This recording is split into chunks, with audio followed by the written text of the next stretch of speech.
Every now and again, there is a story that, although it might seem like it is negative, it's actually not negative. I was actually happy about this. I am happy when an author, a writer knows when to wrap a story up and not keep returning, rehashing, doing prequel after prequel. I think this is the reason why we don't get new and interesting stories. I think everybody feels this need to go back to stories of old. And I really think we need to get away from that and start creating and writing new stories, doing something new and interesting with these characters we love. So let's get into this story right here from superherohype.com. Back to the Future Writer answers part 4 questions with blank you. Now, when I first read the title, and this is the problem sometimes with just reading a title and thinking, oh, this was done in a snarky way. Nah, it actually wasn't snarky. I got his point when I actually read fully through the article. Don't get caught by titles without reading a whole article. If you read an article and the article takes you off just by seeing the title, you probably want to read through the whole thing. Look, even people who write articles, they have clickbait as well. This is how you get people to click on your article and read. But this was something I wanted to read because Back to the Future is probably one of my all-time favorite sci-fi movies of all time. I mean, time travel, this wasn't the first thing in entertainment to ever do time travel, but man, oh man, Back to the Future did time travel like no other before it. It was groundbreaking. Questions about Back to the Future 4 have continued to follow the franchise for years, but co-writer Bob Gale has once again addressed the topic with a definitive response. Responding to repeated questions about a possible sequel, Gale made it clear that there are no plans to extend the franchise. Again, I am glad. And I don't even want prequels. Now, I would be completely fine if they wrote some new, sci-fi IP, something completely new, completely different, but don't return to this. Let it go. Let it go.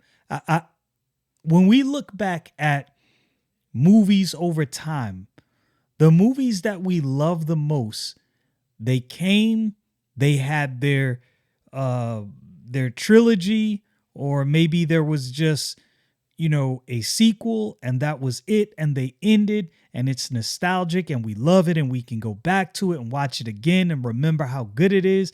But then sometimes when you get these movies that keep introducing a movie over and over and over, now don't get me wrong, I have movies, even some that are slated to come out in the near future, that are additions to older movies, and I'm excited. I want to see these things, but I don't need everything to continue an old story. Some old stories, there's a lot of old movies that I just want to be left alone. And I'm glad that this is said, because I think this is one of those classics that just shouldn't be touched.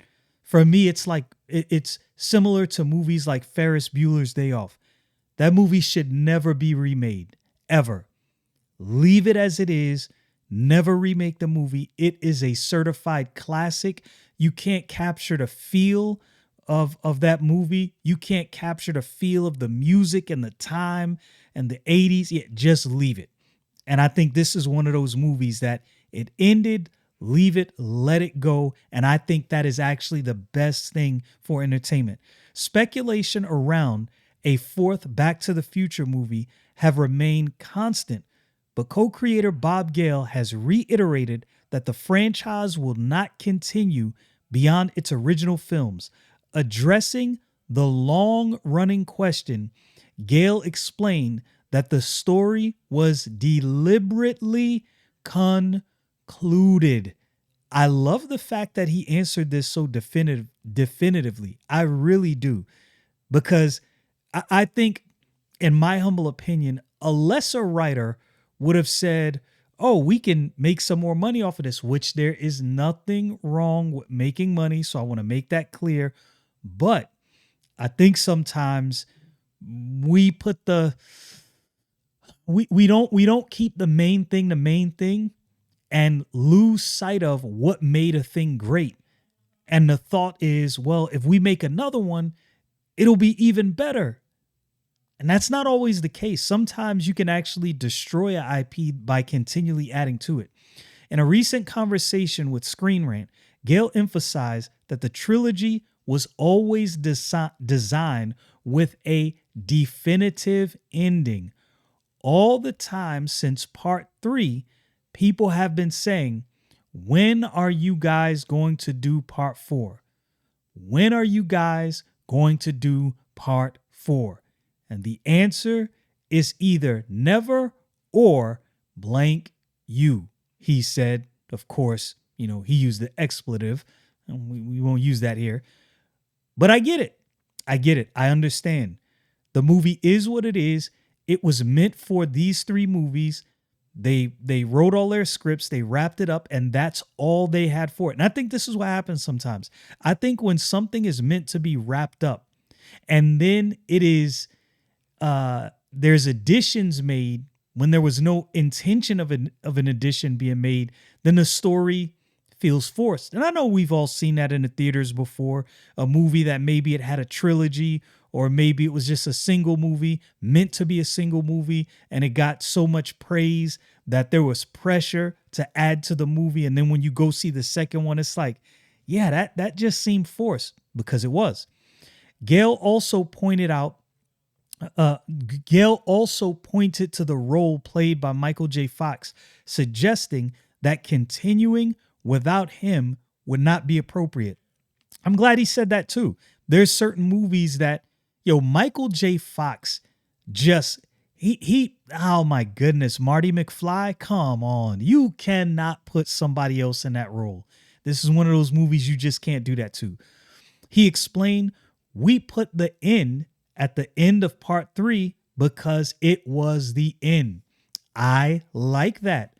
I'm actually very happy that there's no intention on continuing this movie. Now, I will reiterate, this doesn't mean that I am opposed to additions being made to some old movies. That's not what I'm saying, but it doesn't have to be done with everything.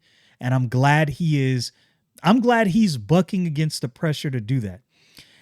And then when Michael J. Fox announced he had Parkinson's disease, it was like, okay, do you want to see a Back to the Future movie without Michael J. Fox? I can answer that. I don't.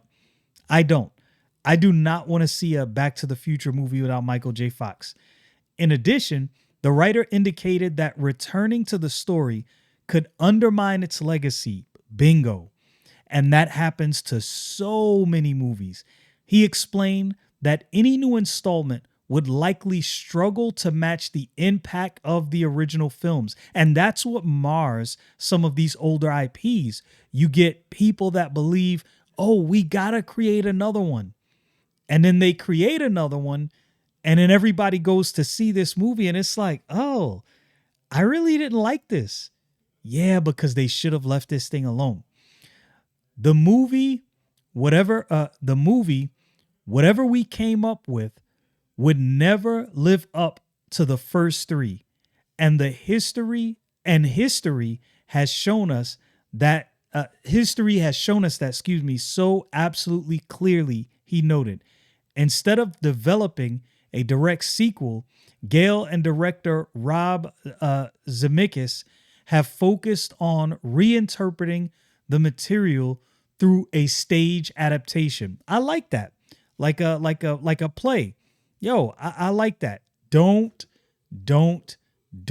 mess with the original.